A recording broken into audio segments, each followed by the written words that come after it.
What's going on, guys? It's Wednesday night again, and here we are on Squadron Live, coming to you from YouTube and Facebook as always.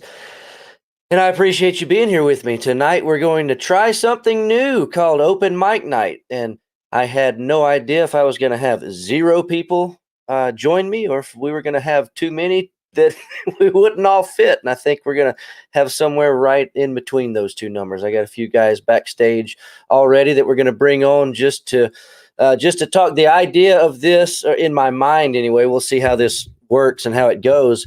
This is kind of like being at your club meeting. Perhaps you don't have a local model club, being an IPMS club, an AMPS club, or whatever the case may be. The idea was, hey, that we can get the same kind of feel. Here's a little bit different because it looks like we've got 77 people in the room right now. We can't all be on the screen, and we probably don't all want to be on the screen anyway, and that's perfectly fine. But we'll just see how this goes, do a little bit of talking about models. So the guys that are in the backstage right now, I can see you. I have no idea if you can see each other, but I'll bring you on in just a few minutes. Got to give a few updates real quick, like I always do. So the biggest thing that I got to tell you right now is, so the Bloody 100th kit, the Edward B17F, the Bloody 100th kit, 48 scale. By now, I hope that you have received your kit from me. And if you haven't, that's on the post office or the UPS guys, and hopefully they get those to you real soon. I think most people have got them. I'm sure there's a few that may have not, but you'll have them soon. But so this whole kit has just been a huge success for Edward, and that's great. It was a good success for us, and by success I mean Edward completely sold out. They sold every one of them they produced, which that's great. I'm happy for them. But because of that, it created some issues and challenges. For example, if there's any damage to your box, for example, thanks to the shipping companies out there, there's not really a good way to get a replacement for that because there are no more. Now, we held some back just in case of an emergency. So if there is damage to your kit, to your box, that for a kit that you got from us that you can live with, that's great. Mine, I got a few for myself, and I took ones with damage to the box because, yeah, the box is great, but I'm going to build the kit so I don't have to have the box. If you're in that boat, awesome. If not, if you've got to have a perfect box, I have a few, and I mean a few. So if you need that, please let me know super fast. I don't want you to have to live with damage to such a special limited box if you don't have to. So please let me know. Secondly, this whole limited edition kit thing, as far as what we were selling what we understood to be included in the box, which to my knowledge at the time was extra decals, which they included extra decals, and you got a little cool little pin and just nice stuff, right? For pre-ordering. Well, there was also talk of a super secret thing, and I guess I just assumed that was the decals. Well, when the kits came out, you may have heard of this red envelope that some people got. And honestly, I found out that some of our customers got them. I don't know how, because apparently this red envelope, to my understanding, and correct me if I'm wrong, if you've got this red envelope, has a nice poster in it for the, some artwork of the B17, which is really cool. Well, unfortunately, this was something that you got if you ordered directly from Edward, and they were not included in all or most of the kits sent to other distributors like ourselves. Well, this is fine. This is Edward's decision. It's their thing, but I don't want any of my customers to feel like they got left out because they bought from me. They didn't buy direct. There's some advantages of buying from us.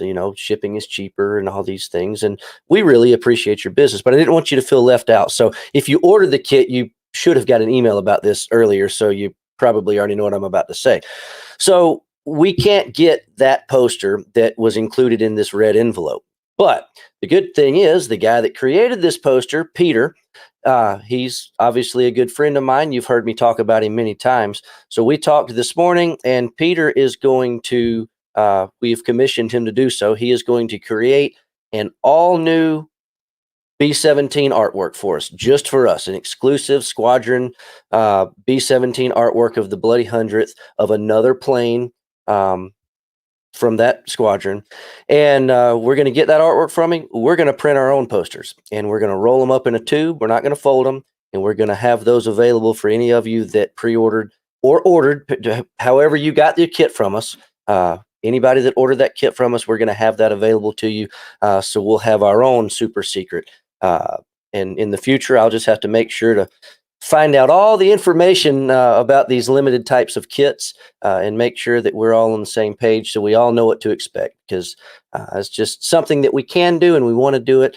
And we're going to work out the details of how we will get those to you later. But the fact of the matter is we're going to have that design, have them printed, and we'll have them available to you, and we'll figure out how to get them to you later. So that'll be cool. I've already talked with Peter about what the design is going to be, or what it's going to be based on, which plane it's going to be. And I bet a lot of you can probably guess whose plane it's going to be, but we'll talk about that more next week when I have something to potentially show you. So that will be exciting. Hope you're excited. Hope that's cool. And we're happy to do it. Other things that I'll mention before I start bringing some guys on here to talk about models and who knows what else is, I hope you saw the email that I sent out today titled pre-orders, or I don't know what the exact title of it was, but it was about pre-orders. Man, last week or the week before I talked about having, I think I threw out a number of about 100 pre-orders. Yeah, it was a lot more than that. Now, the email doesn't have all of them listed out because the email was already long enough. So go check out the pre-order section on the website. But man, there's a lot of stuff. A lot of you, some of the cool ones that I'll just mention real quick. A lot of you have been asking me about the 48 scale Banshee from Kitty Hawk. When are they going to re-release that one? Well, it's in the next round of releases. And so far it's going to be great. The last round of releases we sold, you might have noticed, like the Voodoos and the Furies. They are all listed on our website still as pre-order, and in parentheses I've got them listed as Wave 2. That's because our Wave 1 container, it was sold out before it got here. And that'll probably happen with these Banshees too, so make sure to get on the bandwagon on those. And my personal favorite release that they are finally putting back in the production is the Flying Flapjack. It's just a cool looking plane. I like it. It's interesting. It's weird. And I like weird stuff. Like, you can see my Dora, which, by the way, I finally have the Dora back out of moving boxes. So I like weird stuff. So that Flying Flapjack, yeah, you'll see one of those behind me in a few weeks when they get here. So, but lots of cool stuff. Gecko Models has got a really cool, that hovercraft thing in 35th scale. Just a lot of really cool stuff. So make sure to go check out the pre-order section on the website. I don't think you will be disappointed. If you're a ship modeler, I know we don't talk about ships as much as I probably wish we did. But this time, man, there's a lot of ships coming out. Dragon is re-releasing a good chunk of their 700 scale. They're the Pennsylvania and Arizona battleships, a lot of their missile cruisers, and just all sorts of cool stuff. So check it all out and grab up what you want, because some of this stuff's probably going to go pretty quick. It's really neat stuff. So let's see. Let me bring on some guys and see how this works. We've got David and TDA. I have no idea how many people I can add, so we're fixing to find out. Joseph, Jeff is here, Jason's here, and looks like Kenny's here. And it looks like I've got room for 2 more people. If anybody wants to join us, I put the link down in the live chat, and I'll put it in there one more time. And it looks like I can add at least 2 more, and heck, I can add more. We can find out. But, how are you guys doing? Hollywood Square. Good. Doing good. Good. Doing Excellent. well. Well, good deal. So we'll just go down the line. David, where are you at? David, where do you live? I'm out of South Hadley, Massachusetts. Okay. All right. Now, what about you, TDA? Yeah, this TD. I think maybe they added a name. Maybe there was a minimum characters or something. Anyway, TD. I'm in Ohio. Let's see. I think I can edit that. There you go. TD. Thanks. TD coming to us from Ohio. And Jason, I know where you're at, buddy. You're right up the road from us. Yep.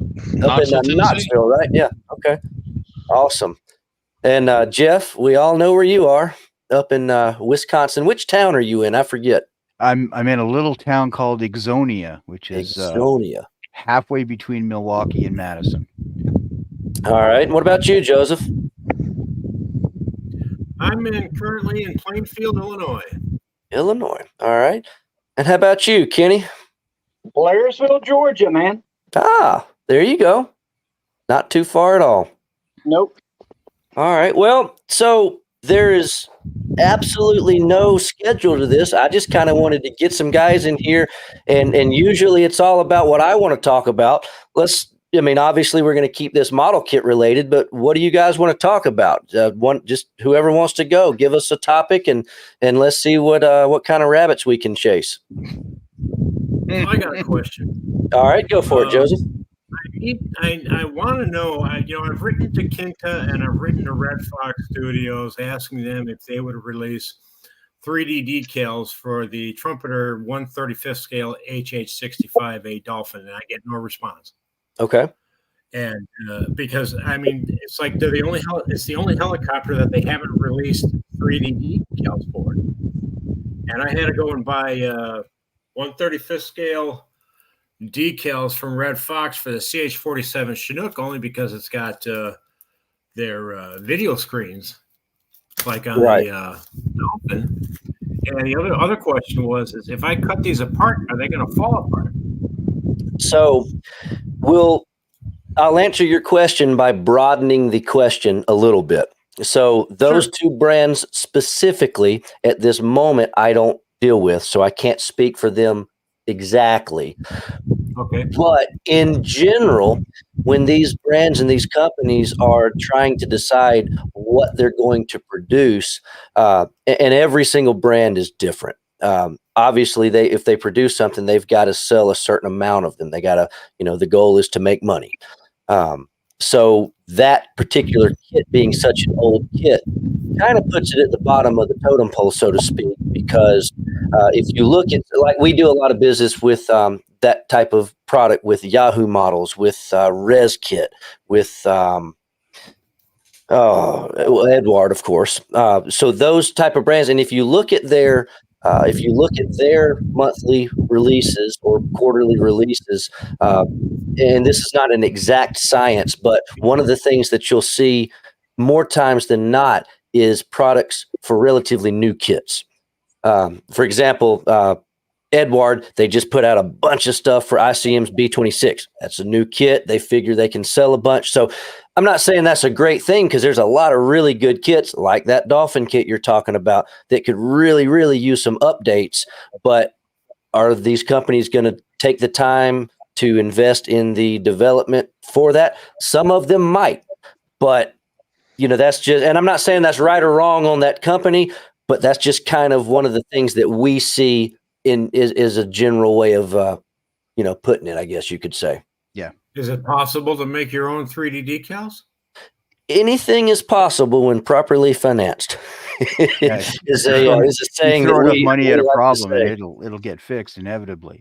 Yeah, and and Jeff can speak on it. He manufactures some of this stuff. Give us your thoughts, Jeff. Well, like Brandon was mentioning, there's and we see it over and over. We've seen it over and over and over again.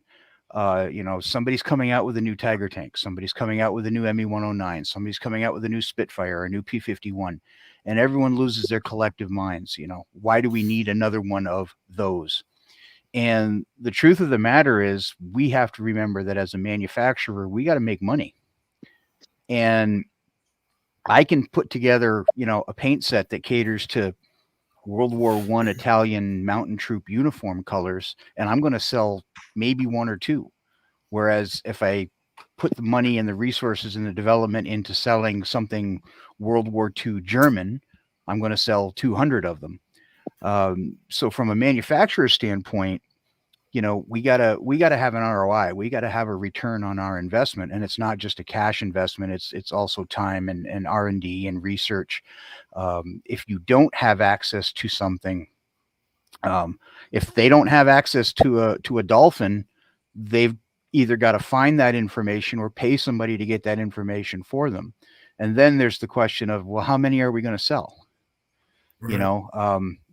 There, and I hate to be a downer about it, because I had the same problem with the Hind when I was doing the Hind, and this was Right. before 3D decals even existed, and I was losing my mind. I ended up going with Edward's stuff for the cockpit of the Hind, but helicopter modelers are kind of few and far between. They're not really they're not a huge portion of the market.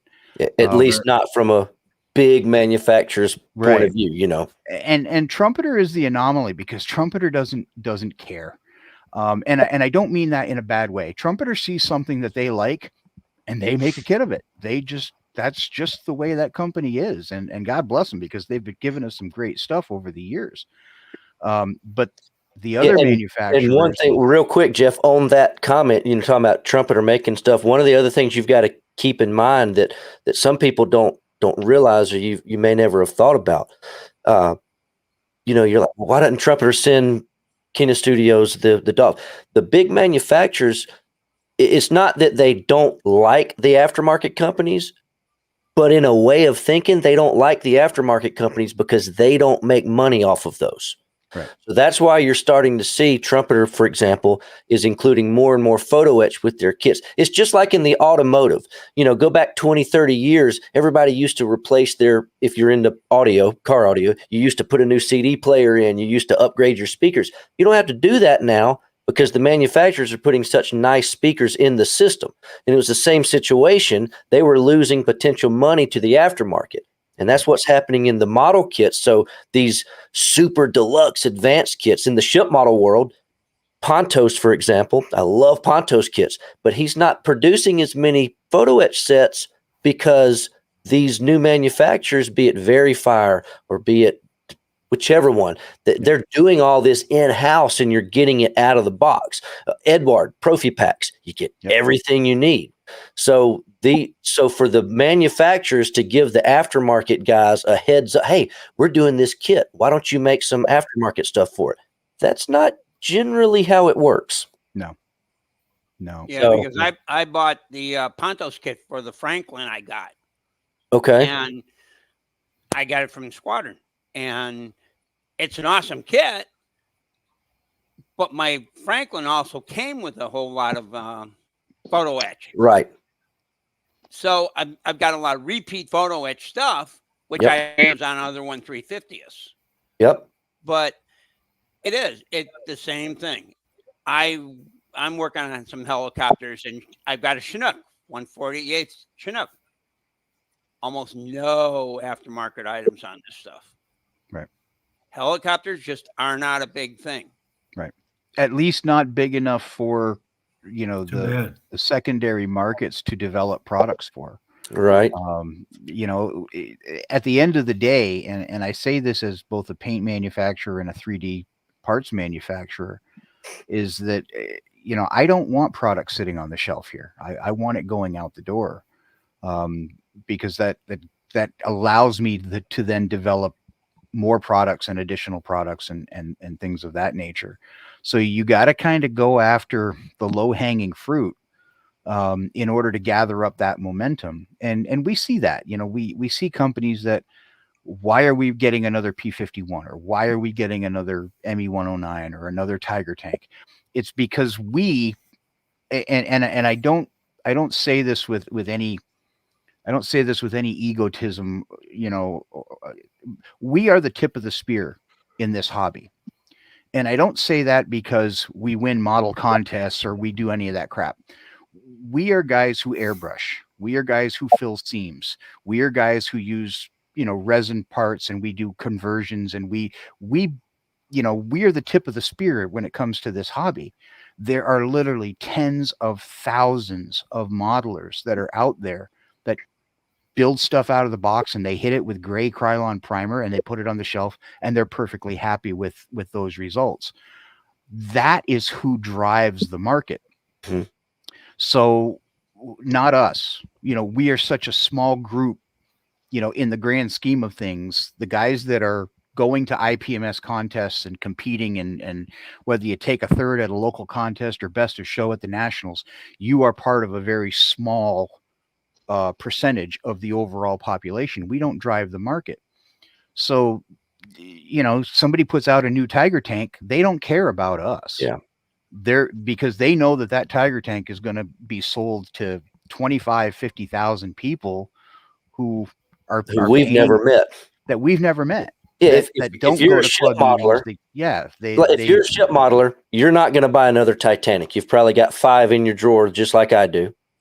If you're a aircraft modeler, with the exception of the new Edward B-17, you may not be interested in another B-17 because you got 10.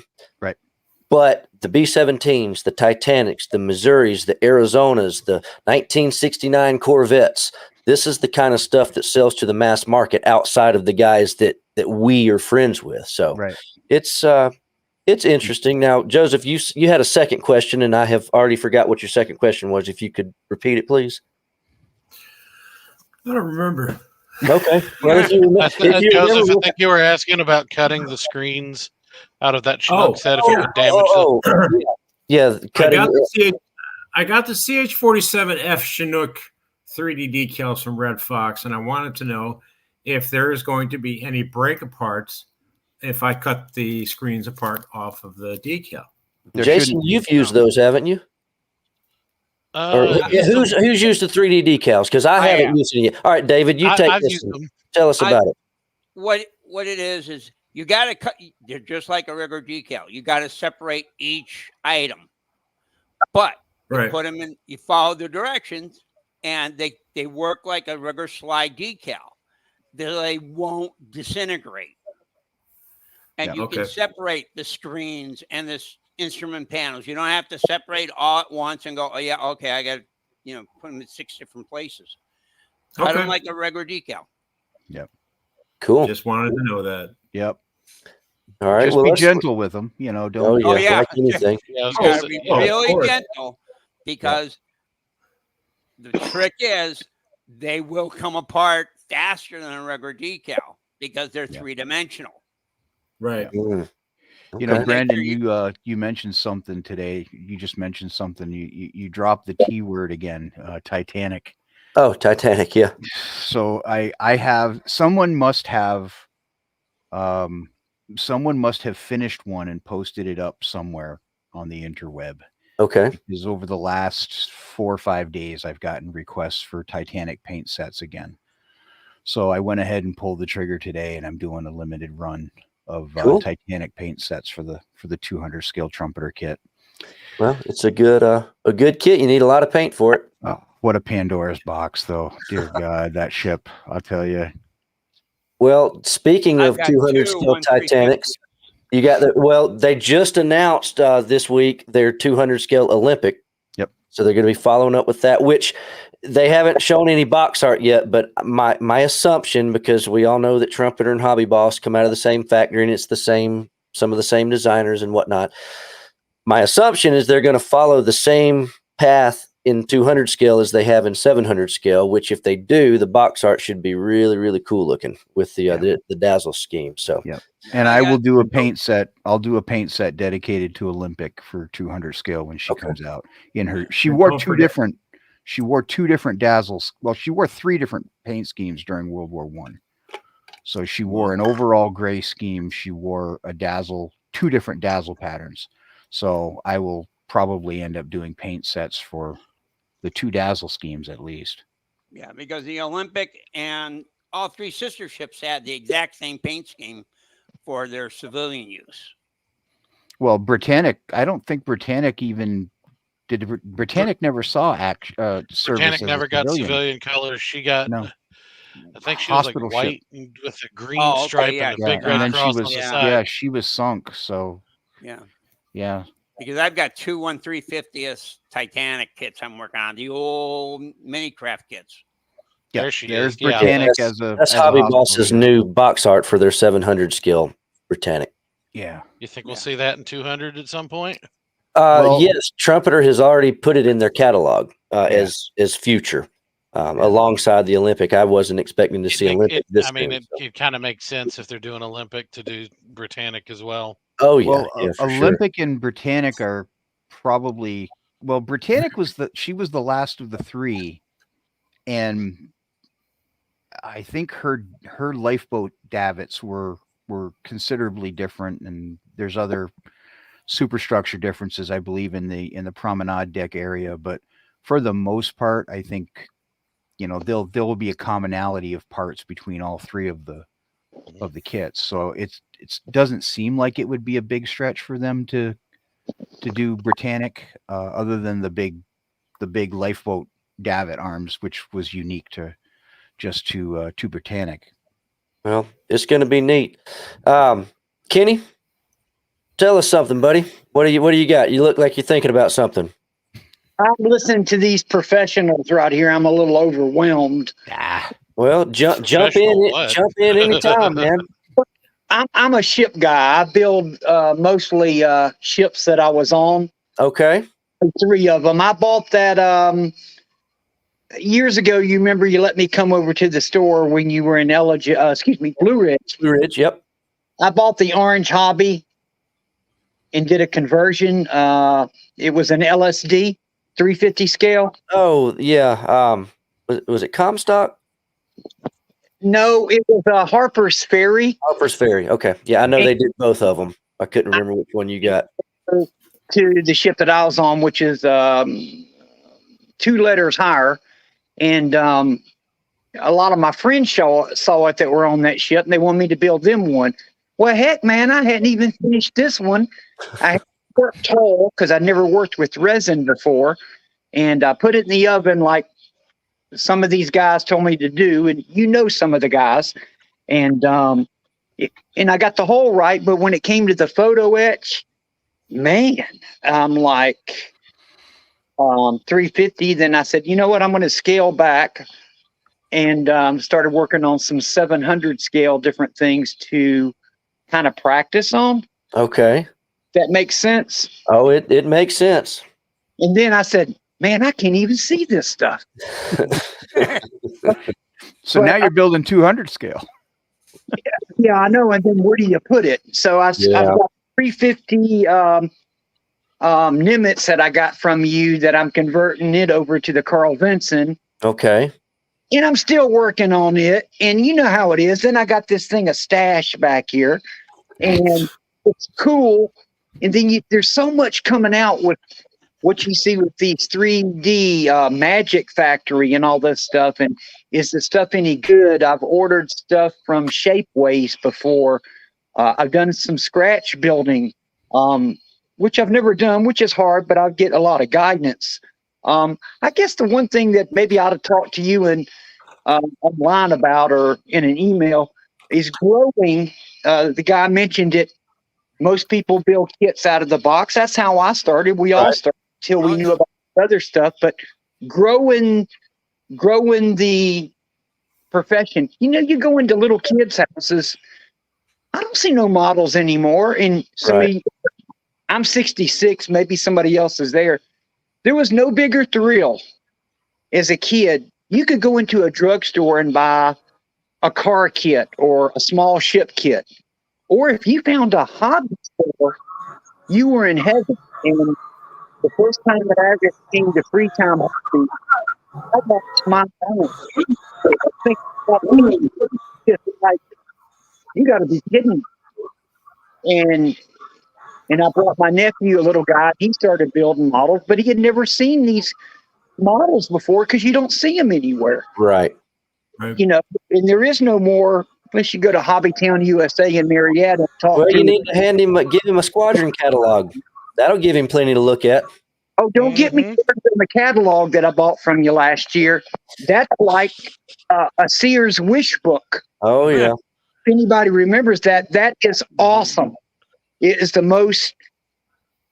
It's like a kid in a candy store. Just about growing it. Maybe once you get situated, taking a couple kids up when you have an open house, if that's going to ever be permissible for you, because I know about how it will be. We're working on it. I got not tonight, but I got more information on that coming. Did you check off all the models that you want in the catalog? Circle them, underline them. I mean, I just saw a 350 Gerald Ford trumpeter that might be coming out. Use a highlighter. And I'm like, at least I don't have to convert that from a Nimitz to that one. Yeah, this is going to be. I'm pretty excited about this. That's going to be cool. This is one of those surprises. Not 1-200. Well, then who knows what they'll do in the future. This is one of those surprises, Trumpeter and ICM and ICM especially is really good at like giving us the entire year of what's coming out, and Trumpeter does too. But every once in a while, these companies throw an Easter egg, if you will, at us. I had no idea this was coming. I assumed that they would do it at some point, but I figured it would be at least next year. And it will be next year before it actually gets here, but it's in production now, so. Wow. I was going to say you might be seeing them by December. They supposedly they will be produced by then, but then it's got to go on the slow boat from China to get to us. So, correct me if I'm wrong. I read somewhere, and I can't remember the site that I was on. Hey, Dave and Tim, by the way, supposedly releasing a 1/200 scale USS Nimitz CVN 68. That is the rumor. It has not, to my knowledge, been officially added in their catalog. But you got to figure that Trumpeter has, they have half a dozen to 10 models every month that get released. And they have Trumpeter, they have the Hobby Boss brand. There's 2 or 3 other brands that they have as well out of their factory. So with that many products coming out, you can imagine how big of a team of people they have working for them. And all those people that work for them, so to speak, they're not on the payroll. They don't live in China. They're not at the factory. As a matter of fact, I personally know the guy that's helping them with their 200 scale Fletcher kit, and he's a long way from China. So they've got people all over the place helping them with these projects. And even though these guys are supposed to keep their mouth shut, you know how us modelers get when we get together with our model club buddies and start talking. So that rumor is most likely true, but it's not official by Trumpeter yet by any means. But it'll probably be one of these surprises like the Ford. One day, all of a sudden, poof, there it is. Well, I also read that a 1/35th scale V-22 Osprey was coming out. That one that'll be awesome, but I don't know anything about that one. I saw scrolling through the scale model channels I follow on YouTube this morning, Academy is coming out with an all-new tool, Battle of Midway Edition Wildcat. That'll be awesome. The particular channel I was watching got a hold of one of the test kits. This one has the wing fold mechanism. All new tool. They've done a lot of changes on how the fuselage goes together.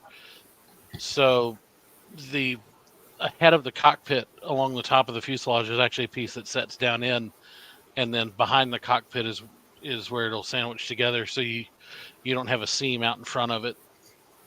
Okay. Did you get any idea of when that's going to be coming down the line? He didn't post it. Okay. I'd say here probably in the next couple months if there's test kits already out there. Yeah. All right. Well, cool. I'll be looking for that one. Hey, Gregory, I see you in the back end, but I just found my limit of how many people can be on the screen at one time. So I'll start shuffling us in and out as we go. All right, TD, you've been with us from the get-go, and you hadn't spoke up yet. So tell us what you're thinking, buddy. What you got cooking up there? I was wondering about the how many trucks it took. Did you guys settle that, or did you, we did that. I guess it was 2 weeks ago when we had that little contest. It was it was kind of funny. I did one of the little on the screen raffle things, so everybody was throwing numbers in the chat, and I'm really glad that some of those guys were wrong, because some people were guessing like hundreds. It's like, Oh. man, we'd be dead if we had to move hundreds of semi trucks. But after we had a big blowout sale, and after everything, the final count was 13 semi trucks. Oh, wow. So Wow. I kind of thought it was going to be more, but when you start packing boxes into a big truck, you can get a heck of a lot of models into a semi truck, as we found out. So Yeah. Well, I'm amazed at how much you got in one truck to go to the Nationals. So. oh yeah, that was hey Greg. Yeah, that was one truck at Nationals, and that was a lot of work. But and so that gives you a very small example. Multiply that by 13, and 13 all at the same time within a week. Just one after the other, and they kept piling in and piling in and piling in, and then we got done, and we're like, oh wow, this is a big mess, and we've pretty much been organizing ever since. So we will get there. We're still working out of what is our temporary. I mean, it's a big place. It's right there where we're going to be, but our main facility that's going to be our long term, like from now on, it's going to be where our open house is going to be. You asked about that a minute ago, Kenny, and that's going to be. They're paving the parking lot right now. We're working off of gravel. But that should be ready in October. Well, it'll be ready in September. We figure that we'll be set up by the end of October, be ready to go for Black Friday. And our hopeful goal is to potentially have you guys come visit before Christmas, but I don't know. We'll see how that goes. It may end up rolling into the new year before we can actually have you guys up. But we have every intention of having an open house, having you come by. We're actually going to have a small, it'll be very small. I think it's about, if you came to our Blue Ridge store, it'll be about half the size of our Blue Ridge store. We're going to make a little walk-in storefront, so to speak, that'll be open more often than our every so often open house. You'll be able to come in, place an order on the website, come in and pick it up. We're going to have paint racks in there if you need to stop by and get a can of black paint for the evening.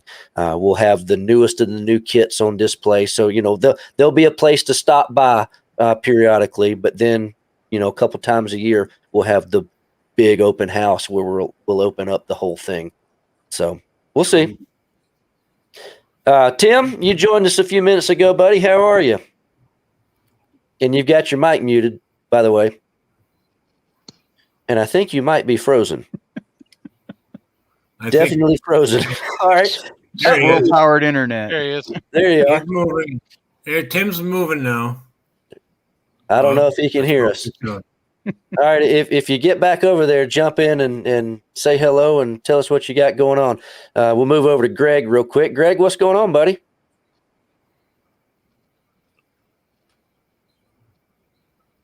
All right. How about you, Dave? How are you? I'm good. A few Wednesday nights, but There's Greg. How are you? That was good. I like that. Hello, are we Hey. reaching? Hello, Tokyo. Yeah, there you go. So, Greg, where are you at, buddy? Where do you live? I live in Humboldt County in Fortuna, California. Okay. All right.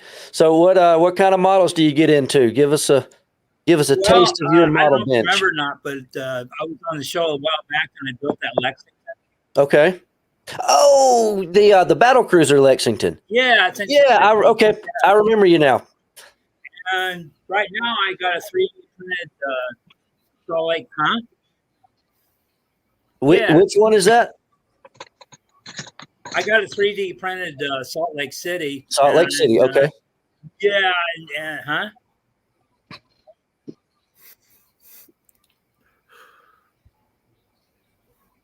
Awesome. I'm looking forward to see. Hey, get that thing built and send me pictures of it. I'd love to see it. Well, it's a lot different than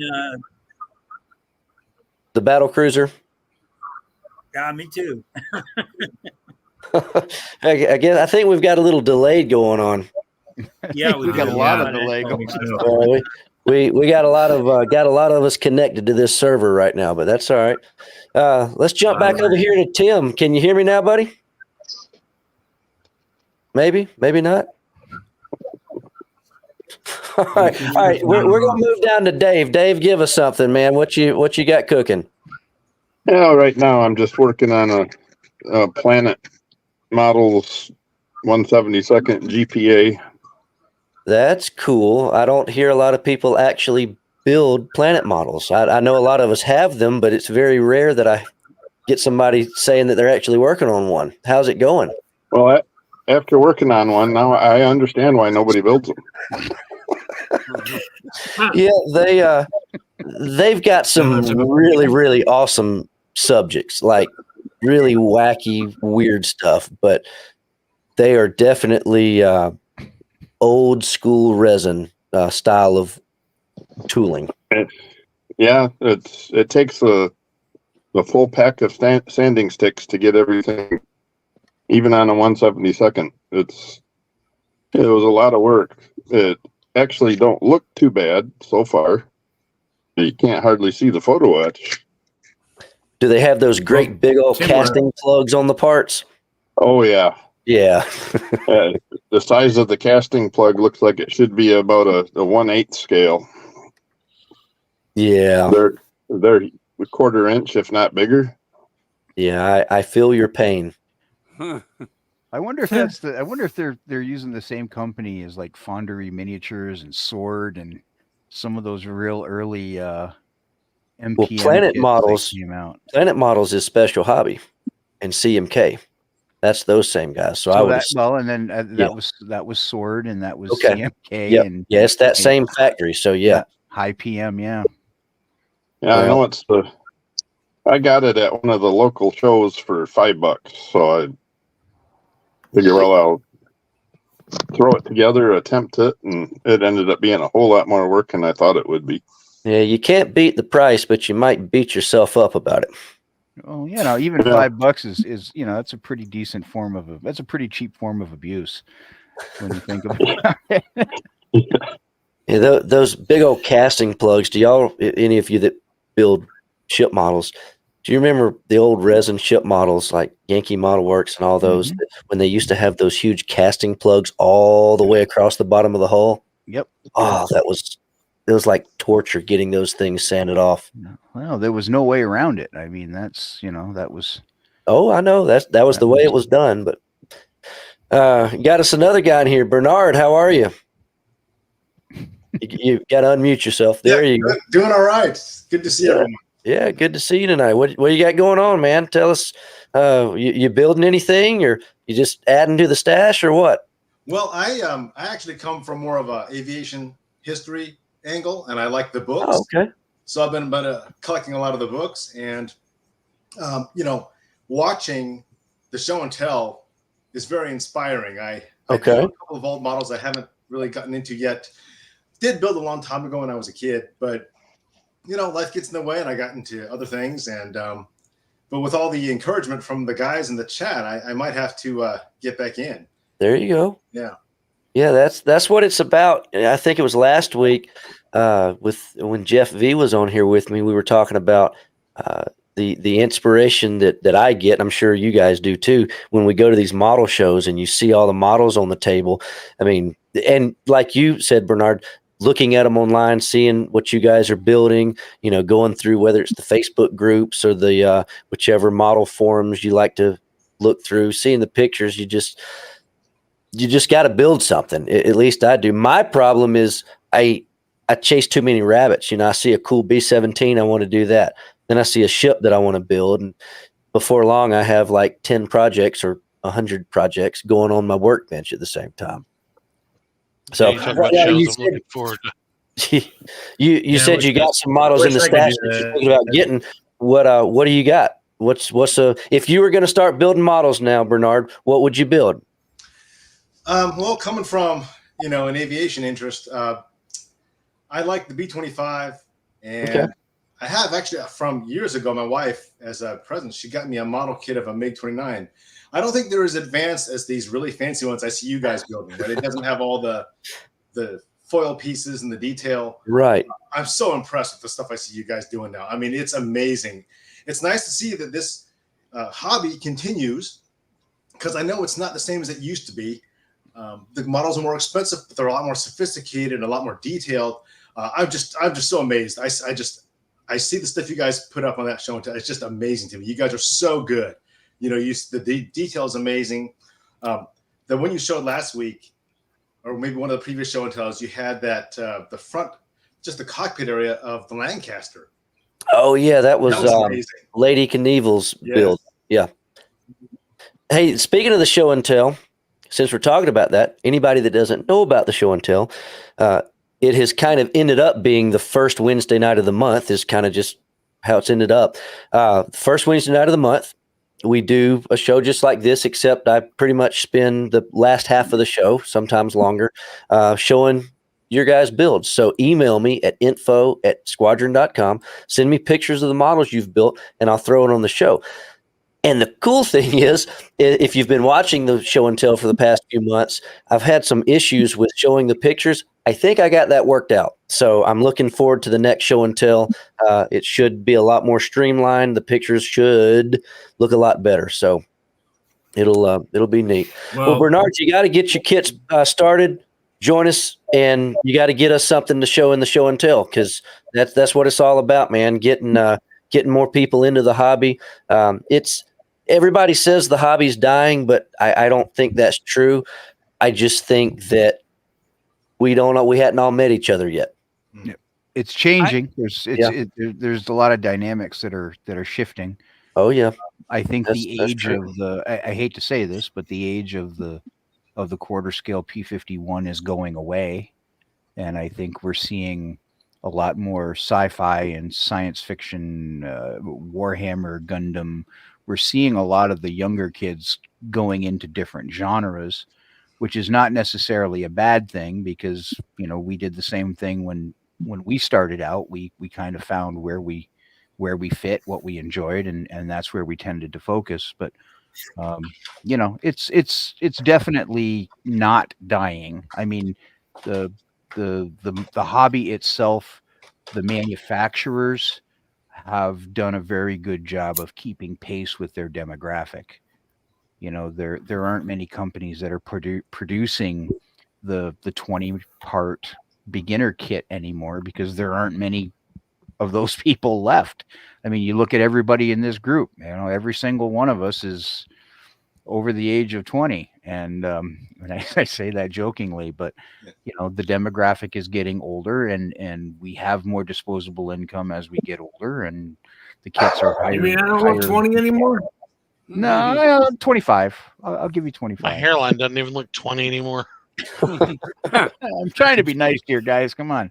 I don't even get carded anymore. There you go. Yeah, but I still do. I think the industry is maturing. I think the manufacturers are recognizing that they have to produce stuff that caters to, an older demographic. And that's why the Gundam kits, I think a lot of them are geared towards younger kids and younger generation. And that's why they're doing so well, Oh yeah. At the end of the day, we gotta remember that, regardless of what we build, ships, armor, aircraft, cars, at the end of the day, we're just a bunch of guys gluing stuff together. And I think we gotta kind of try to get back to that if we want the hobby to, be appealing to younger generations. Yeah. I've got about 750 to 800 armor kits. That's what I build armor. I've been getting mostly into Soviet and Russian aircraft. But what I mainly do is I keep the boxes for the models, just in case, they're worth something in the future, which they probably will be. And I scratch build. Modern Russian armor in 135th. Wow. I'll have to send you some pictures. Yeah, please do. Yeah. Put them up on the show and tell. Because when Trumpeter came out with their Topol in 135th, very expensive kit, which I bought. I had built one 10 years prior to that. Well, there is that rule. If you scratch build something, someone's going to come out with it in kit form within a year. Oh yeah. That's just the way it works. Well, I asked them, I said, how about releasing this Topol in 135th? It went right over their head, and 10 years later, they released it. Yeah. For an exorbitant amount of money. I paid $250 for it. And I was like, whoa, I shouldn't have bought this. I already have one. And now I'm working on a 135th scale Russian or Soviet ABM-1 Kalash mobile missile with the tractor and the trailer. Well, then you know what's going to happen. Trumpeter's going to release one. It's about a week after you get finished with yours. You're doing a service. Well, I to did the build hobby. one in 148th a long time ago. Oh, I love scratch building. You're doing a service to the hobby. I prefer scratch building out of the box. Yeah. Every time you scratch build something, they're going to release it as a kit, and the rest of us benefit from it. Oh, yeah. It happens. Hey, Jeff, I'm going to sit you down for a second so I can pull one of these other guys up real fast. You don't have to. I'm actually going to call it an evening here. So that's fine. Well, thank you for being with us. If you change your mind and want to jump back on, that'll be fine. But I'm on. I think looks like I got Chris and Tim waiting. So let me pull one of these guys in. And for the next time we do this, I'm gonna have to figure out how I add more than 10 people. Have a whole slew of people. See you. Brandon, you can boot me off and make room for these other guys, okay? Who said that? Oh, was that you, Kenny? Yeah. Hey, guys. Thank you all so much. All right, buddy. We'll see you next time, Kenny. Yes, sir. Take it easy. All right, Tim, we got you back, and we got Chris in here with us now, too. How are y'all? Good. Yeah. I just mentioned some comments in chat, but I thought I'd want to say it vocally. I mean, commenting on the Gundam and some of the science fiction kits. I remember in some of the shows when I first really going to IPMS shows. Can you hear me? Can you hear me? Yeah, well, I can hear everybody. I can hear you, Tim. Okay. Oh, yeah. I saw Anybody a lot of hear me? Yeah, we got you. Yeah, we hear you. We can hear you, Tim, but I think you got about a 10-second delay on us.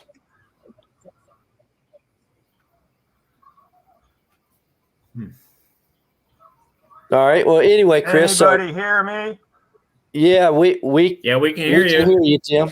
Can you hear us? Hey. Hey, Brandon, if you want to kick me off, I'll make room for other people. There's nobody else waiting, so you are welcome to go, and you are welcome to hang. I guess if no one else is waiting, I'll hang a few minutes. Yeah, we're good right now. I'll let you know if that changes. Yeah, Chris, you talking about what Jeff was talking about, the younger generation. It's somewhere back here. I've got, the 3D with 3D printing.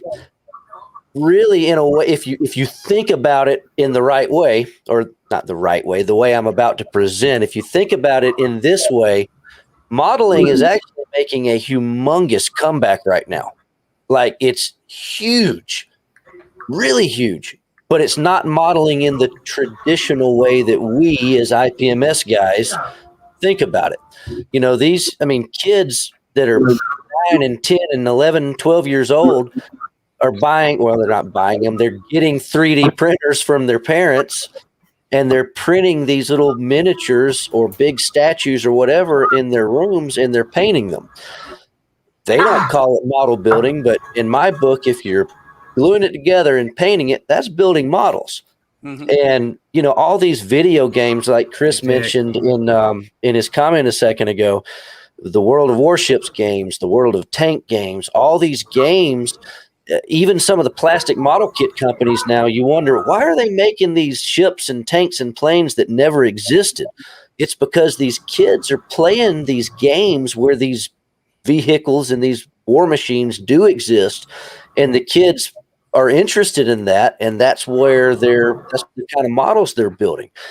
And I've heard a lot of people say that, man, why is Trumpeter doing a USS Montana? It never existed. Why don't they do this or this?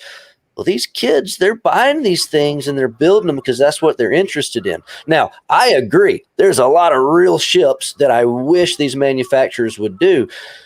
But as far as creating, in my opinion, this is not right or wrong, it's just my opinion, creating a fake ship or a fake tank is no different than making a Millennium Falcon. Yep. Because Millennium Falcon, it ain't real, but it's cool, and the kids love that stuff. So you're seeing a lot of these. Anybody hear me? Stuff. Yes, sir. We can hear you, Tim. Yes. But it's just it's like Jeff said earlier, it's different, and I hate to see the World War II kind of stuff that we really enjoy go away. But You hear me? yes, sir. Yes, Tim. We can hear you, Tim.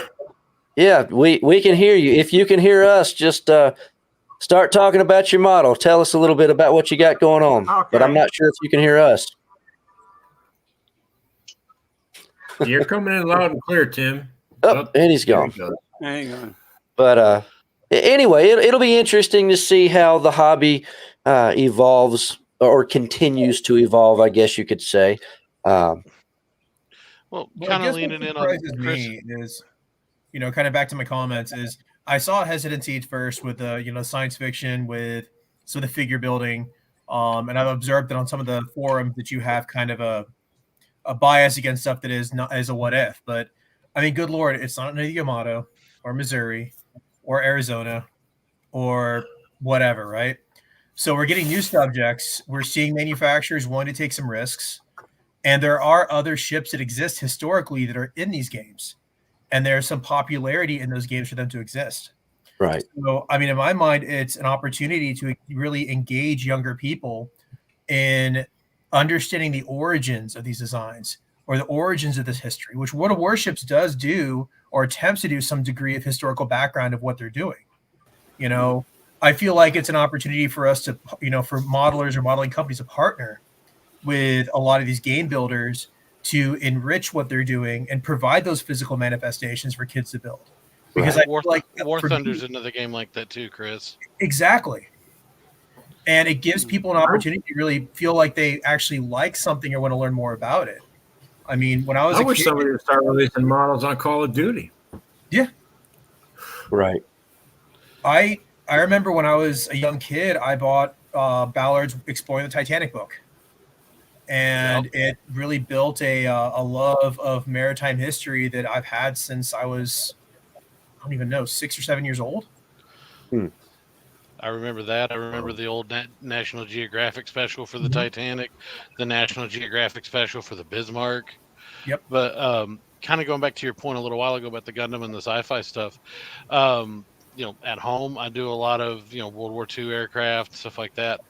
But for socially going out and building, I build a lot of the Gundam models. A lot of it's because the kits are more compact. You don't need glue or paint to build them. They're molded in multicolor plastic. They're snapped together kits. You get some really cool results out of them. I've got a group that I meet up with Friday nights. We average 10 to 20 people meeting up at a comic book store. And as far as that crowd goes, I'm one of the older people there. We actually had a build day this past Saturday at our local hobby town here, and we had 20 people that were there building, but we had 10 to 15 more kind of walk in, ask questions, just see what was going on. So no, the sci-fi and Gundam stuff is really big for, like you said, the younger crowd. I still enjoy the older stuff too. So I'm waiting. I've just got to get some paints and a little bit more aftermarket. I found a website that does 48 scale maps and duplicata productions. So they've got aeronautical maps and maps of most of Northern Europe. So I'm going to get some of those to go on the navigator's table on that B-17. Oh, that's cool. For me, I took a long sabbatical from modeling for various reasons, which there are probably people in the chat, as well as Brandon himself, who's been on my butt for not building. And when I was in high school, I played BattleTech. I don't know people if they're familiar with that miniatures game, but I was going through a box through some stuff at my mom's house after she passed, and found like all my pewter figures. And about 6 months ago, I looked back at those and started painting again. And that's the little one I held up right here from the new Catalyst games. Hold on, there we go. And modeling and the building and the construction and the historical accuracy can be very taxing. But being able to take something that is small, not real, that you can effectively, as long as you stay within scale, which, Jason, I'm sure you've seen, there's some miniatures out there that are strange with the way that they paint them and feather them. But still, seeing all those, especially young people and those wargaming tables, really enjoying building it's with it. As it said, to hear people saying that the hobby's dying, I think if we choose to fail to embrace what younger people want to do and fail to understand that the beauty of this hobby is it's not, it's analog. Even with a 3D printed object, you're still physically touching something, sanding it, filling it, painting it, making it look realistic. You're still engaging in that type of analog hobby that everyone on this call as a child really enjoyed. And I think if we remember that, we can attract younger people versus, in some cases, like when I was mentioning earlier, when Tim was having trouble with his connection, that they turn them away.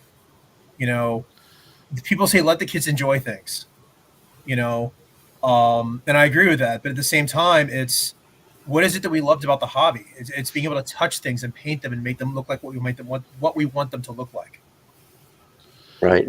Yeah, I think it goes back to the what we were talking about at the beginning of this whole thing with the manufacturers, how they choose what to produce. Is these guys that run these big companies that make models, they've got their preferences too. I mean, and sometimes it's very obvious. This company's Edward, for example, they're very heavy in aircraft. From time to time, you'll see them do a vehicle or a ship or something, but they really love their aircraft. And other company, Verifier, they obviously like ships, but these companies, sometimes they'll reach out, look at border model. Pretty much everything they got's kind of realistic, and then all of a sudden they start up a series of fake vehicles based on the Command and Conquer Red Alert video game series, and it's doing really well for them. So every once in a while, these companies, they'll chase a rabbit. Go back to Dragon. Dragon went down the Disney path, and it bit them. But they tried something, it didn't work out. But for these companies to continue, we want them to do this. I want this. I want that. But these guys, they're just trying to keep it going and make sure that they can keep selling stuff to us. But they also realize they got to bring the younger guys in too, and sell a little bit of everything to everybody. So I don't know. I would not want to be the guy in charge of running Trumpeter. I know that. I know that a couple of times I've talked to younger people at model shows, and they've looked at some of the aircraft or tanks or ships or whatever, and they started asking questions. What's this? How do I do this? What technique do I do here? Right. Here's a YouTube page. Here's an instruction. Here's this. Here's that. When you start to answer those questions and kind of plant that seed of interest in, okay, yeah, this, I grew up on anime, the 90s style that is classic now, unfortunately.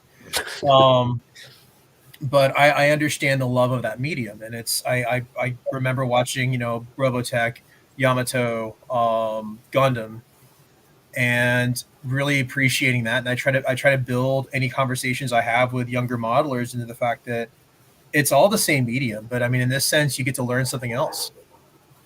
Yeah, I've talked to guys at shows. They were asking about some of the Gundam stuff and how we do certain things with our weathering techniques or whatever. And I said, it's no different than what you're doing. You could take one of these models off the table, brand new out of the box. You build it like it's like it's a Sherman. You build it like it's a Mustang. And I've encouraged guys in my local IPMS chapter, grab one of these kits. If you're an aircraft guy, build it like you would an aircraft. If you're an armor guy, beat the hell out of it. Build it like you would a tank. If you're a car guy, shine it up. Make it look pretty. Use your skill set to make it the best model you can, while still being able to appreciate the engineering and all the technology that goes into these models. You don't have to build more of them, but it helps your understanding of what these models are, because this was part of my presentation that I gave in our April club meeting before the Knoxville show because I was going over judging techniques. It's not just with Gundam models. It's not just your seam lines, your paint, your weathering, your decals. There's posing involved. Does the pose of the model accentuate the natural lines of the kit? Because you are dealing with something that from head to toe is effectively a self-assembled, fully posable action figure. So you've got to take that into account, and it's what makes them kind of unique in a way. But being able to use all of these other techniques to build them, you've got some Gundam models that are these just heavily armored fighting machines. So I don't see why you can't just build it like a Sherman. And on the subject of building things, we've kind of ignored Mark. Mark, what kind of stuff are you into? Yeah, thank you, Jason. Well, right now I'm currently engaged in a Zvezda C-130, debating on what I want to paint it. But I'm interested. Then there's this echo and delay, but I'll try to work over that.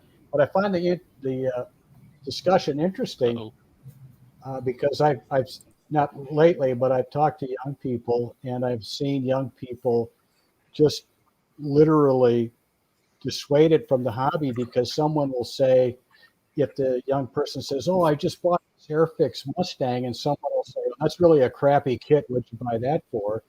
Well, they'll never come back. And then now I see the rise of Gundam, and at first I thought, well, like, oh, what's this stuff? But there are serious modelers in Gundam, as we saw at the Nats. So it's bringing young people in. And then you also mentioned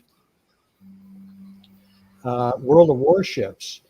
And my son used to be into models. He's 40 now, and he sent me a link to World of Warships because I was started to work on that Trumpeter Midway. Well, here's on the World of Warships, the Midway in the as-built scheme. And I always wondered, why did Trumpeter build it an as-built? Because there's not a whole lot you can do with it. It's only that way for about a year and a half. But here it was on World of Warships. So I wonder if that had some influence with Trumpeter. But my interests are all over the map. And right now, like I said, I'm doing that C-130, and I started an Academy 148 CH-46 Vietnam. I remember flying on those when I was a Marine in Vietnam, the very same squadron, probably the same aircraft. So that's kind of where I'm at now. But yeah, good discussion. Thanks for your service. Thank you. And real quick, let me say this. Tim, I see you backstage, buddy, but it's not letting me bring you on it, and you just disappeared.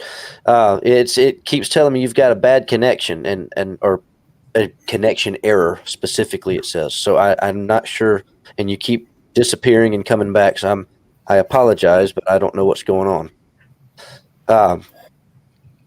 Well, let's I was going to say this. Maybe calling from Kazakhstan and he can't get through. There you go. I was going to say this, Joseph. You're talking about you enjoy building modern Russian stuff, and a lot of times at the shop anyway, we divide the century up. Well, I guess we're dealing with 2 or 3 centuries now, but as far as model kits go, we call it World War II kits, modern kits, which is everything after World War II, or pre-World War II. That's how we kind of categorize the different things that we sell. I know we could get a lot more specific than that, but you're talking about modern kits, whether it's the Russian tanks you like, or whether it's this new Gerald Ford kit that's coming out. And with the exception of the fact that these are real subjects, if you back up far enough, you weren't even able to build this stuff because it didn't exist. Nope. So, how many of us still enjoy, and some of us do, how many of us enjoy building, Civil War models, or, World War I stuff is relatively popular, but World War II is where it's at. Well, how much further into the future do we have to go before World War II subjects are looked at kind of like the World War I stuff is now? All of us are going to be building more modern stuff than the World War II. And, so the types of models that we are interested in, it always changes a little bit as we go along, and I think that's just kind of the overall thing that's happening with the kids. They're getting into stuff that we don't really care about, but I guess that's in a way that's kind of like music.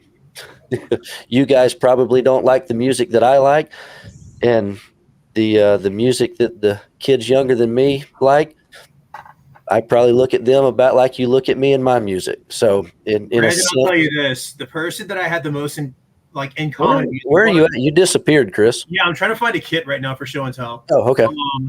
The music I listen to right now is more in common with someone who went to World War II than someone of my own generation. Like all my stuff's big band. Well, I'm probably in that same boat. I was speaking in a general term that most of us can probably understand. See, my absolute favorite is Elvis, and I was born in '85, so I never got to go to an Elvis concert, but he's still the man. I graduated I never in did either. I was '83. born It don't make me 63. feel old. Yeah, well, it's really weird. I got my oldest son is 12. So it's just time. As a kid, my parents told me you grow up faster than you think. I never believed them. Now I believe them. Yeah, that's true. Yeah. I was born in '63, and I mean, like, where the hell is the time gone? I'm 61 now. But most people think I'm only in my 30s for some reason. I don't know what they're smoking, but I thought you were about 22, but our high school listen, band is celebrating 50 years. Oh, really? I hate. Yeah. Okay. Yeah. I'm just gonna keep my mouth shut so I don't get in trouble with people. I hate to eat and run, gentlemen, but I have to go. I have court in the morning. All right, Joseph. Yeah, we're going to bring this thing to a close in a few minutes anyway. So I appreciate you joining us tonight. I had a good time hanging out with you, and we'll see you next time. So ahead of Pit And I Road. will send you the pictures too. Yeah, please do, buddy. We'll talk to you soon. All right, and I got one more guy waiting. I see Tim again, but it's not letting. I'll try it again in a minute. It says right now, Tim, specifically, it says devices not connected. So whatever that means.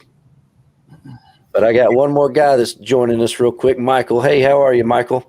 From Eastern Iowa. Look at that. He must have heard me asking everybody where they're from. He went ahead and put it in there. Yeah, can you hear me okay? Yes, sir. Oh, okay. Well, while I was watching this, I worked on my Bradley. Ah, nice. Unpainted. Now I got to do the decals. Which kit is that? That's the Tamaya. Okay. I don't think it's available right now. They got so many kits in their catalog. I can't keep up with which ones are currently in production and which ones are not. But it's Well, I did a search on the website, and you don't have one available right now. okay. All right. Well, I'm glad that you've got one. That looks nice. So all you've got left is the decals? Yep. Okay. Well, get the decals on and send me some pictures. I'd love to see how it turns out. I used to build only 72nd aircraft, but the last couple of years I've gotten into 35th Armor. Okay. But everybody's talking. I'm 71. Okay. I've been building since about 61, I think. Okay. And so I knew a lot of the old kits back then. Sure. In fact, when I used to go to work in East Moline over in Illinois, I'd drive past the old Strombecker plant. Wow. Now, when did that plant close down? Oh, I don't know. Probably long before I even knew about them. Okay. All right. Well. It's a dog grooming place now. Oh. Funny how places that used to be this are something totally different now. Well, I've been over that area for a few years, but it still said Strombecker across the top of the building, and that was probably about 82 or no 92 the last time I saw it. Okay. Wow.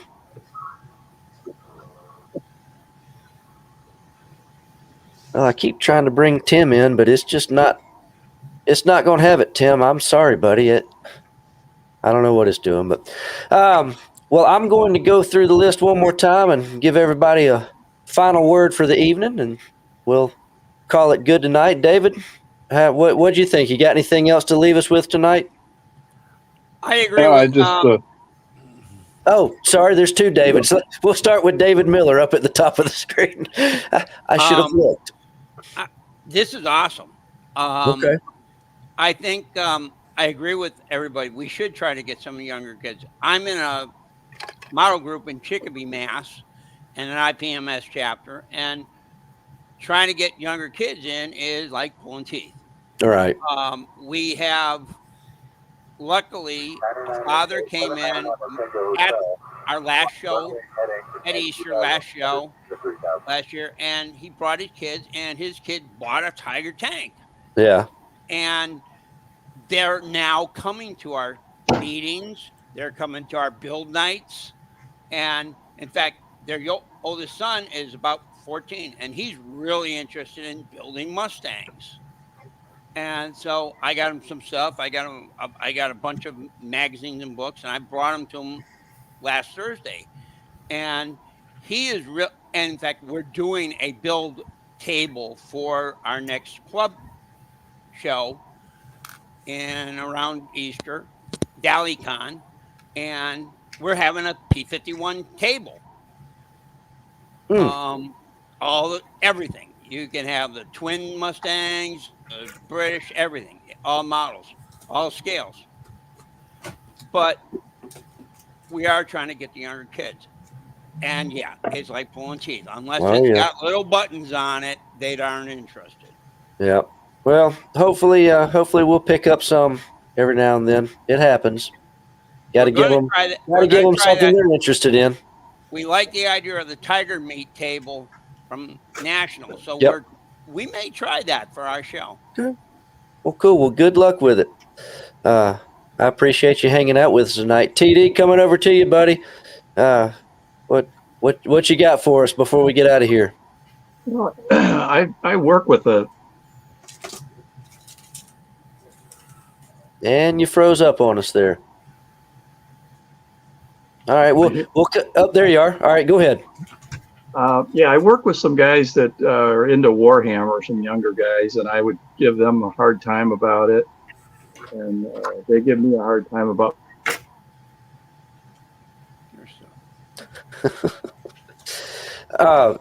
So we can free up the bandwidth on here, David. I'm gonna go ahead and get you out of here, buddy. Yep. Okay. And we'll check with you next time. I really appreciate it. Yep. Yes, sir. We'll see you soon. All right, TD, can you hear me now? I'm on.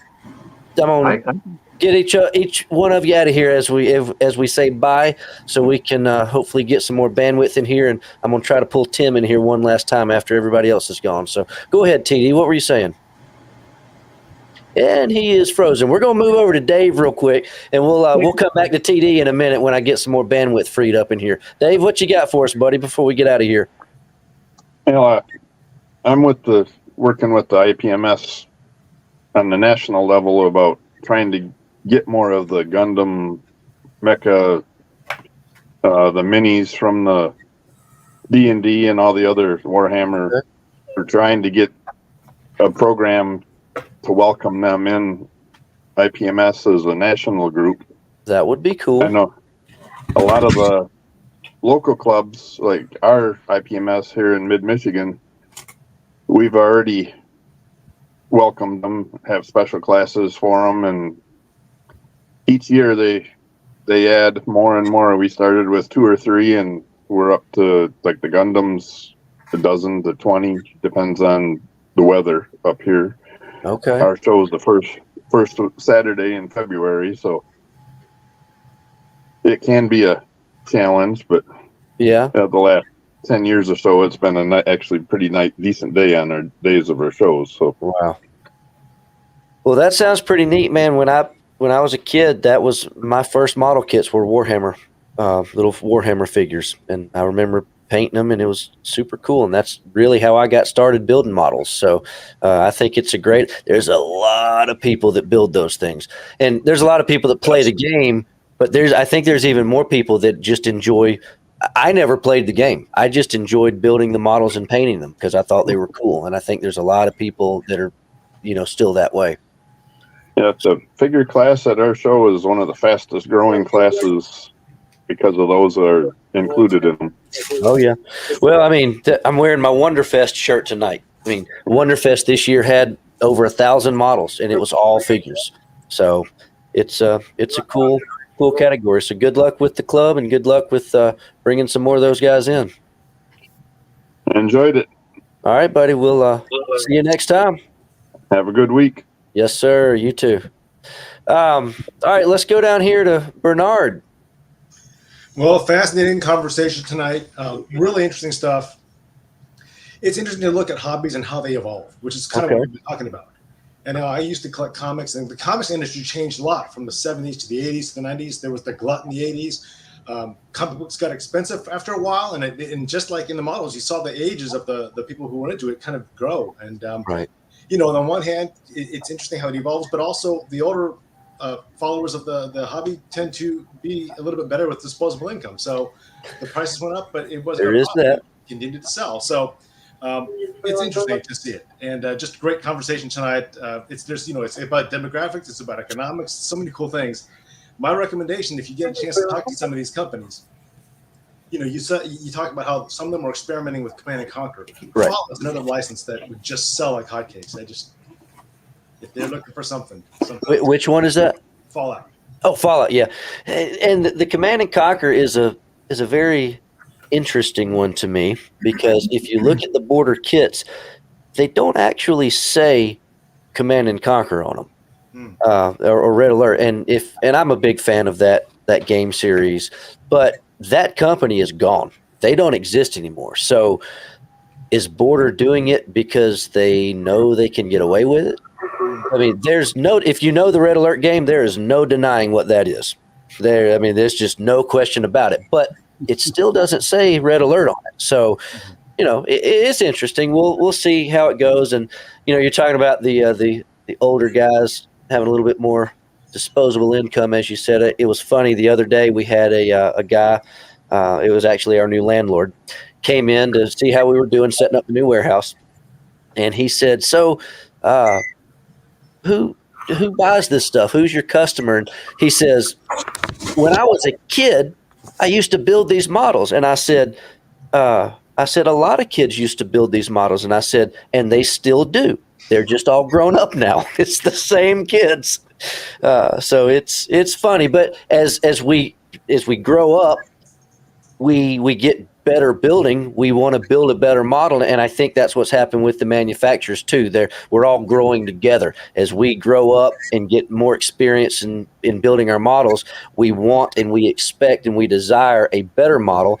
And the manufacturers, as they go, they're able to produce a better model. They get better at doing their tooling. They get better at doing their designs. Obviously, the technology has advanced. So it's pretty cool. Yep. So, but thank you for joining us tonight, buddy. I appreciate it. Hope you come back and get us a model built for one of these show and tells. I'd love to show them off and see how you do. All righty. Gotta have to get back into it. Yes, sir. We'll talk to you again soon. All right, next, let's jump back over here to TD and see if we can get you cooking here, buddy. See if we can hear you this time. What you got for us? All right. Yeah, I was just saying that I work with a couple of younger guys that are into Warhammer. Okay. And when they found out I'm into model railroading as well as model building, it was like, oh, yeah, you weird old guy. And I'd be like, oh, yeah, you nerd playing those games and playing with your war dollies. And but we've really one of the guys actually gave me, a while back I did a Commander Farsight. I think I submitted that to one of the show and tells and had it on there. But this past weekend, one guy gave me this little guy. Okay. And said, hey, why don't you paint this guy? And that's cool. Yeah, that is cool. But anyway, awesome. Yeah, and I think they're like kind of surprised that they're like, wow, we have all this stuff for doing scenery. It's really great for doing bases on our guys. And oh yeah, so it's kind of bridged the gap between the old farts and the younger, right? And I'm really happy that I used to whine and moan about, oh, everybody who's younger wants to just play video games and not do anything hands-on. Right. It's nice that, they're actually doing this, and I Oh, don't yeah. think I'll be getting into playing Warhammer anytime soon, but No, but it's fun to build those models. I mean, and the rivet counters can't tell you that you're wrong. right, You can paint them however you want. There's no realistic reference to go by, so to speak. So it's pretty neat. And you're talking about your crossover to the railroad scenery. I mentioned a moment ago that's how I got started, is building the Warhammer pieces. Well, it was when I was a kid. My dad and I had an HO gauge railroad set up. And it was a great big old scenery with the mountains and the whole thing. And that used to be, I'd build my Warhammer guys and I'd set them up in the mountains on the railroad layout, and because the scenery was cool. So there's crossover all over this hobby. Yeah, definitely. Well, it was fun. Thanks, Brandon. Thanks, guys. Absolutely, buddy. We'll do it again. All righty. Take care, guys. Yes, sir. We'll see you next time. Bye-bye.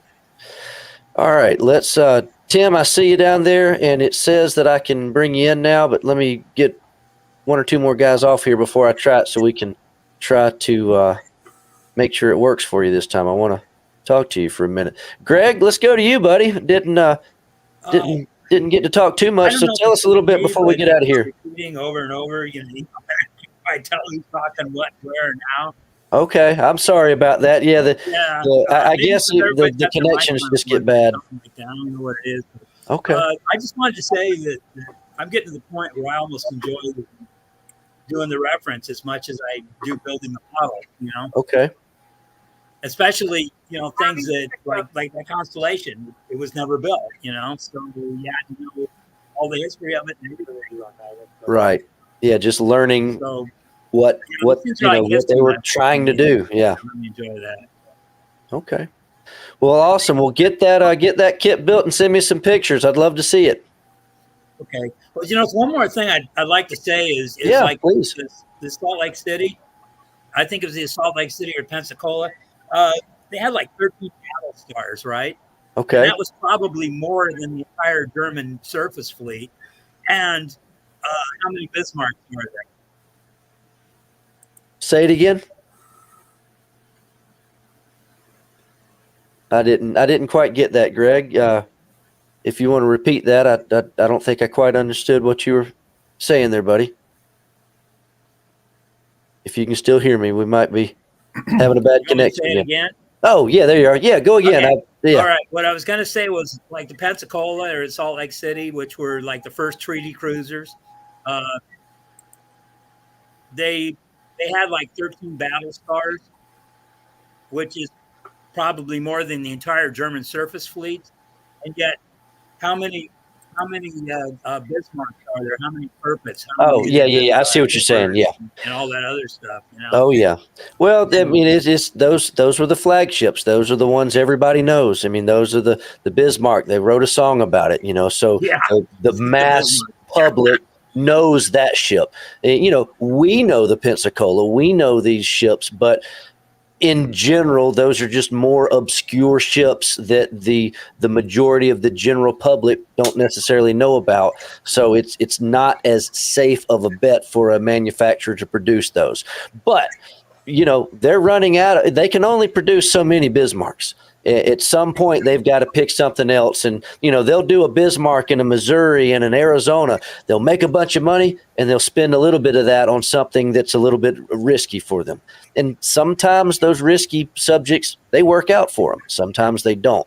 And then when they don't, all of a sudden you see another round of Bismarcks and Missouris and Arizonas. So it's a big circle. But I appreciate you coming on with us tonight, Greg, and hope you'll join us again in the future. Have a good evening, buddy. All right, let's go down here to Michael. You joined us towards the end there, so yeah. I know we saw you, Bradley. What else you got for us before we get out of here? The 6-scale Mercury capsule. Okay. Was the Liberty Bell. Gus was my favorite astronaut back then, so I had to do it eventually. Okay. So you do a little bit of everything then, huh? Oh yeah, I just got this off eBay. It's a 72 Maverick, but I had a 71, and I know it's not going to be hard to backdate it 1 year. But I'm also working on a Spirit of St. Louis. Okay. Nice. But that's the only one. Well, I could grab this whole box here and do it real fast. Oh, you sound like me. You got more than one project in progress at the same time. I'll just show the whole box. I got the Titanic and 700, Merkava 35th, and some other stuff in here. It's like you got a submarine back there too, or something. Oh yeah, that's the U-3513, I think. Okay. Offhand, I saw that on the shelf and at the hobby store, and I had to have it. Yep, had to have it. I know how that goes. And I got tons of models everywhere. I got all the Star Trek models in 1,000 scale over here on the bookcase. I got tanks along the window. I got that Seawolf in 144 scale, which is parked right next to a Boeing 767. And I tell people they're the same scale. That's what you would see if you park one next to the other. Yep, that one's really that much bigger than that one in real life. Oh yeah. Cool. Well, that's awesome, Michael. You got a lot of good interests and got a lot of good projects going on. I've been retired for over 10 years. There you go. Well, that'll certainly give you enough time to build some good models. I got a big storage unit full of models that I bought for years when I was working. I didn't have time. Okay. And now you get to build them all. Well, I hope so. Let me have to sell off a few. There you go. Well, buddy, I appreciate you joining us tonight. I had a good time. Hope you did too, and hope you'll join us again in the future. Oh, I'll try. All righty. Well, we'll see you next time then. Have a good evening. You too. All right, Mark, what you got for us, buddy? Oh, yeah. Good conversation tonight. You mentioned, the new kits coming out and Gundam and all that. And I find it interesting how Atlantis is doing so well, pumping out these low parts count, old Revell, Aurora, and whatnot.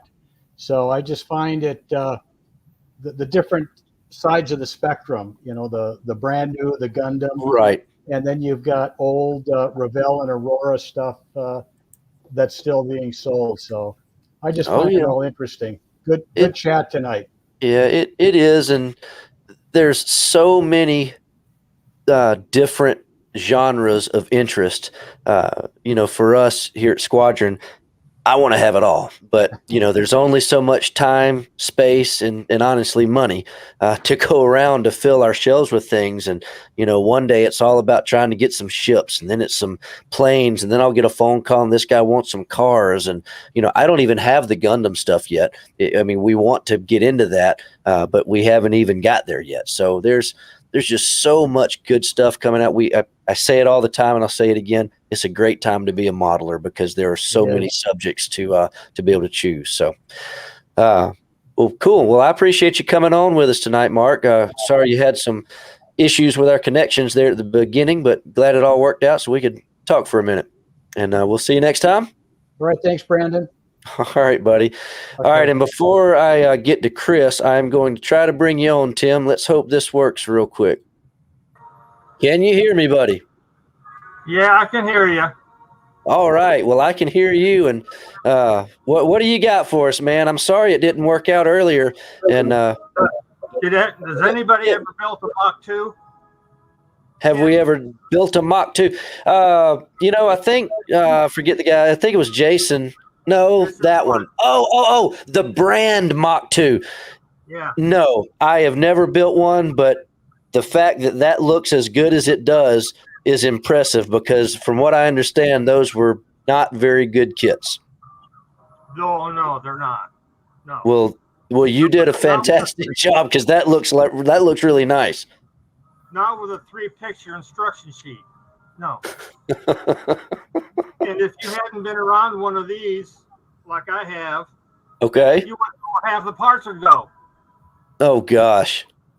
So how long did that take you to get it put together? On and off about 2 months. Okay. Well, I took it to Okie Dokie Con in Oklahoma City. okay. They looked at it, and the guy goes, "It doesn't look like it's finished. It's missing something." You should have shown him some before pictures. Yeah, asshole. Excuse me, though. Yeah, sometimes some of the kits, especially some of the older kits, if you know the kit, how it comes, and I've said this before, just the simple fact that the kit got finished, regardless of how good or bad it may look, the fact that you get it done sometimes is really impressive to me. But not only did you get that one done, it looks nice too. So great job. Yeah, I'm working on a C-118 from Heller. Okay. And a C9 because I was attached to an aeromedical airlift wing in Illinois for 10 years. Okay. And we cleaned the C9s and did everything for them. All right. So I take it that's the kind of model you like building then, huh? Well, I guess the first airplanes you ever get to work on in the Air Force is the ones you love forever. So that's okay. C9, I can understand that. Yeah. I got you. I've been doing all right. 70, but okay. When I was in the military, I lost most of my models during the moves, but they would pay you for them. But the problem was they'd be out of production. Oh, yeah. So some of these hobby con things, I picked up all the ones that were destroyed, most of them monogram. I see. So back. I used to buy Air Force and just not build them because I didn't want to get them smashed on them. Yeah. Yeah, just keep them in the box. Yeah, but now I'm retired from the Air Force and the airline, so I got plenty of time. There you go. Well, good deal. Well, again, I'm sorry we had problems earlier, but I'm glad it worked out and glad I got to speak with you for a minute. And it works out better when there's only a couple of us, I guess. This was a trial run tonight. This is the first time I've really kind of done this, and I know now kind of what to expect if we do this again. So hopefully it'll go a little smoother next time, and hopefully you'll join us again. I like this. I'm trying to make my house another old squadron shop. There you go. From Michigan, yeah. Okay. Well, awesome. Well, Tim, I appreciate it, and I hope you have a good evening, and we'll talk again soon. Are you going to be back next Wednesday? Yes, sir. That's the plan. Okay. I'll try it again next week. All right, buddy. Thank you so much. See ya. Have a good one. Yes, sir. All right. And then there was one. And I'm ending with Chris because Chris is one of my regulars for our special guest evenings. So I figured I'd save you for last, buddy. How are you? Doing pretty good. Working on a EA that's upstairs right now. I don't know if you remember a couple of years ago, a very angry message from me where I dropped a bunch of paint on a build that I was working on. Yeah, I remember that. Yeah, there were some curse words we're not going to repeat on the channel. But I had the kid sitting. It was a present from a family member. Got the aftermarket, and I've been trying to weasel my way back into building by building something that I know was a white whale. And it's upstairs in pieces right now, so I don't really want to drag it down to the basement. But that's fine. Which kid is another one? Try to get up here. It's the Pit Road Oi. Okay. The kit's decent. But I had the shelf oddity torpedo tubes, some winches. I want to say Ocean Spirit. I don't quite remember. I got them from you, the little 5.5 or roughly 5.5 inch, 14 centimeter guns. I'm missing one in the box though. Some lifeboats, 5-star davits, Lord knows else from my box. I don't know how I can actually show this in here. If you can see that, I scratched, trying to scratch both the funnels. This guy's a little bit more interesting, at least from the side. If you can see the styrene, the car, the yeah, barely. Yeah, you can see it. You get the idea.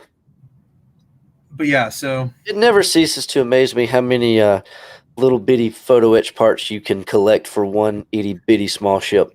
I have, well, what I like to do is I have an old photo album that where you have the little like semi-adhesive clear cover. Right.